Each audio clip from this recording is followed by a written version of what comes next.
À 34 ans, il a plusieurs centaines de matchs à son actif dans les championnats de National et Ligue 2 et toujours autant d'influence, voire plus encore. C'est simple, en ce moment, Mickaël Stéphan est en grande forme, à tel point que celui que l'on qualifie de travailleur de l'ombre est en quelque sorte devenu le baromètre de son équipe depuis plusieurs semaines. Si le milieu récupérateur angevin rayonne, résultat, le SCO brille. Alors quels sont les secrets de Mickaël pour rester aussi performant alors qu'il est plutôt sur la fin de carrière? Jusqu'où peut-il et compte-t-il aller? Quels sont ses objectifs avec le SCO d'ici la fin de saison? Le maintien, la montée, une place dans les 5 premiers, entretien.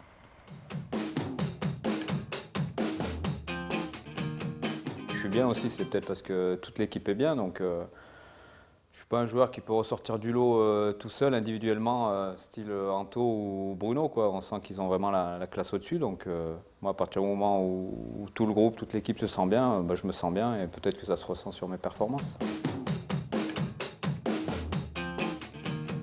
C'est vrai que bon, avec l'âge, on essaye de s'économiser au maximum, mais voilà, comme tu l'as dit tout à l'heure, j'essaye de jouer sur mon expérience, sur le placement, j'essaye d'anticiper les offensives adverses.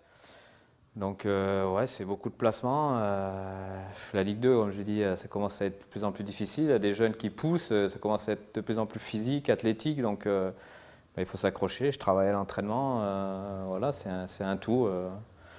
Je suis obligé de me mettre au niveau, hein, comme je l'ai dit tout à l'heure. Il y a Vincent aussi qui pousse, bon, il y a Olivier, il y a Prince, on est plusieurs, il y a la concurrence. Donc voilà, c'est, comme tu l'as dit, un amalgame qui me pousse à être au top.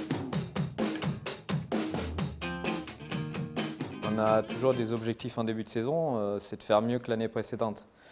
Donc pour l'instant, l'année dernière, on avait 53 points, on est à 41, il nous en manque 12. Si on les prend très rapidement, on pourra pourquoi pas espérer, comme je l'ai dit tout à l'heure, vivre une fin de saison excitante. C'est-à-dire excitante. Excitante, c'est-à-dire pourquoi pas faire une Boulogne de l'année dernière. Mais comme je l'ai dit, de toute façon, il y a déjà quand même 2 matchs très importants la semaine prochaine. Si on arrive à s'en sortir avec 4 points, on pourra dire qu'on est officiellement maintenu et pourquoi pas espérer vraiment mieux. Et le groupe en a le potentiel. J'ai vu le match Metz-Nantes lundi soir.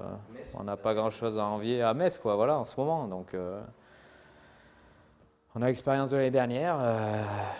On a un objectif, c'est battre notre capital point 53 de l'année dernière aussi. Donc, si tout ça est réuni et dépassé, par exemple, on va dire début avril, pourquoi pas. Pour l'instant, je ne me pose pas de questions. Je prends les matchs les uns après les autres. Il me reste encore 1 an à savourer pleinement ma passion. J'aimerais bien arriver à 37 ans comme Philippe, mais bon, après, c'est les jambes, c'est aussi les coachs qui décident, hein. Moi, j'essaye de me donner à fond chaque match, d'être là. Depuis quelques années, je n'ai pas de soucis musculaires. Donc, c'est un avantage. Maintenant... la balle est dans leur camp. Un petit mot à glisser à Olivier Piqueux, puisque tu arrives en fin de contrat dans 1 an. Non, il a mon numéro, il peut m'appeler quand il veut. Ça tombe plutôt bien puisqu'Olivier Piqueux, le manager général du SCO, sera l'invité de Fou de Foot demain à 19h30. On ne manquera pas de lui passer le message.